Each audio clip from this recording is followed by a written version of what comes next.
What up, CFS? 4/23, April 23rd, Thursday's workout. I love this WOD. I don't know if Dan changed it to that after I said that I really liked it, or if he likes it too. But this is a good one. So we're gonna do 30 alternating lunges with the right shoulder, 20 single arm rows with the right shoulder. And then we're gonna switch and do the other side. And then we're gonna end up doing 60 weighted squats. So that's weighted any way that you'd like. And then 60 bent over rows and 30 air squats. So you can refer back to Sugar WOD and write the workout down, which I always suggest. You should always take the workout, rewrite it on a piece of paper or your own little whiteboard, and that way you can add in changes. So if you have really light weight, you might end up doing more reps or maybe 2 rounds, or you might have to take something out due to an injury. So it's always good to like rewrite it and be like, boom, this is my workout, this is what I'm gonna do. Okay, so alternating lunges. I'm gonna take my weight on the right side. Okay, so for this chipper, I'm gonna do 30 alternating lunges with that dumbbell on my right side, all right? If you notice my other arm is out, I always do this just to create like global tension and balance, because I wanna make sure that I'm not like leaning from one side to the other. So you're holding it in sort of a front rack position. I always hold the dumbbell here because I feel like I can feel my core a little bit more, but it's perfectly okay to stack it on top of the shoulder if you feel like you want to. And then you're gonna do 20 single arm rows. So I just got done with my lunges on that side. I'm gonna bend over and do a single arm row, staying on that right side. With that row, that dumbbell, I'm taking that dumbbell towards my hip so that it hits me sort of like in that belly button line. I just don't wanna see it up into the neck or to the chest or to the shoulder. So making sure that we're pulling it back. So 20 on that side. And then you're gonna switch into the other side. I'm gonna demo the backpack just so you can see that. So you can take that backpack. Now it's on my left side. So lunges on the left side. So 30 of those. And then I'm gonna come right down.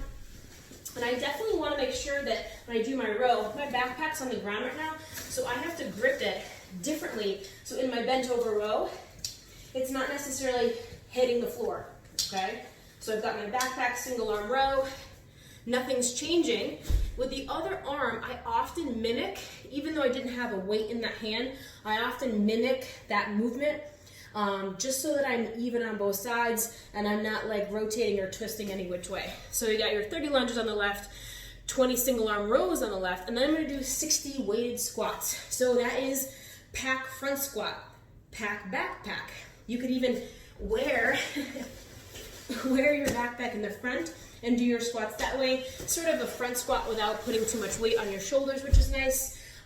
You could even offset them if you really wanted to. So taking that backpack again and doing 30 on this side, 30 on the other side. Like I said, get really creative with the weights and the equipment that we have available. When you don't have the same equipment, especially when it's lighter weights, we have to end up doing more single arm, single leg, rotational pieces so that we're creating this demand on the system we don't have as heavy, which is really fun, all right? So got your weighted squats and then 60 bent over rows. So I'm gonna either take my pack or my 2 dumbbells, bent over row, right? So it's coming again towards my belly button. My legs actually get in the way a little bit, and that's okay. So I wanna make sure that I'm not pulling towards my chest. If you have 2 dumbbells, you're gonna do the same thing with 2 dumbbells by your side.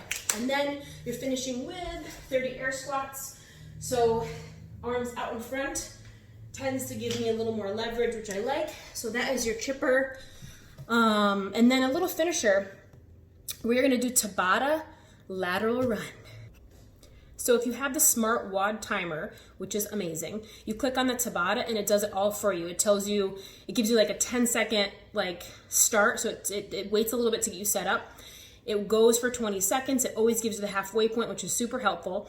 And then it dings, so you visually or audibly hear when you need to start and stop, which is nice. So the lateral run, or the up, up, down, down, you're gonna take a book and I'm gonna straddle it so that I'm on either side. I'm gonna go up, up, down, down.